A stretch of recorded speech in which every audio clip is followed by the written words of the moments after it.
நாளைக்கு வந்து evening BPL start ஆகுது இல்லையா, பாண்டிச்சேரி பிரீமியர் லீக். சரி நம்ம அந்த ஸ்டேடியத்தை நாம் இருக்கும் பார்த்துக்கலாம். நம்மளும் பாண்டிச்சேரி தான் இருக்கும், ஆனால் அந்த ஸ்டேடியம் நம்ம பார்த்து கிடையாது.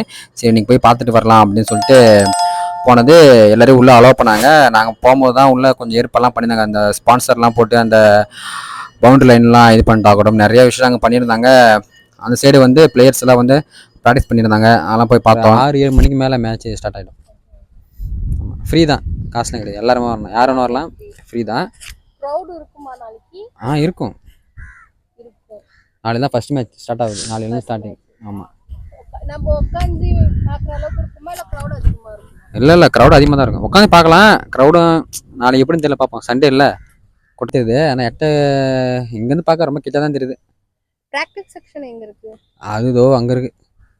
அந்த வலை போட்டிருக்காங்களா, அந்த வலை தான் வந்து ஆல்ரெடி அங்கே போயிட்டு தான் நினைக்கிறேன். ஆமாம். இங்க லோக்கல்ல இருக்கிறவங்க எல்லாருக்குமே இங்க வந்து பிராக்டிஸ் பண்ணுவாங்களா டெய்லி? அப்படி. ஆமாம், பாண்டிச்சேரி பிரீமியர் லீக் இது. சரி ஓகேவா, அங்கே போயிட்டு அந்த ப்ராக்டிஸ் செக்ஷன்லாம் பார்க்கலாம் சொல்லிட்டு என் ஒய்ஃபை கூட்டின்னு போய் பார்த்தோம். சரி நம்ம தமிழ்காரன் தான் பார்த்தா அங்கே ஃபுல்லாக ஹிந்திக்காரன் தான் பேசிக்கிறானோ, ஒருத்தவங்களாம் தமிழ் பேசியிருந்தான். அது வந்து நம்ம இந்த கிளப் டீம்லாம் விளையாடுவாங்க இல்லையா, அதுமாரி தான். பட் இவனு ஹிந்திக்காரன் எங்கேருந்து வந்தானோ தெரியல. இது வந்து எப்படின்னா, இப்போ பிபிஎல்லும் வந்து ஐபிஎல்லும் ஒன்று, ரெண்டுமே ஒன்று தாங்க. ஏன்னா வந்து இப்போ நம்ம வந்து சிஎஸ்கேனா சிஎஸ்கேல எல்லாம் விளையாடுவாங்களோ அதே மாதிரி தான் இதுலேயும் எல்லா பிளேயரும் இருப்பாங்க.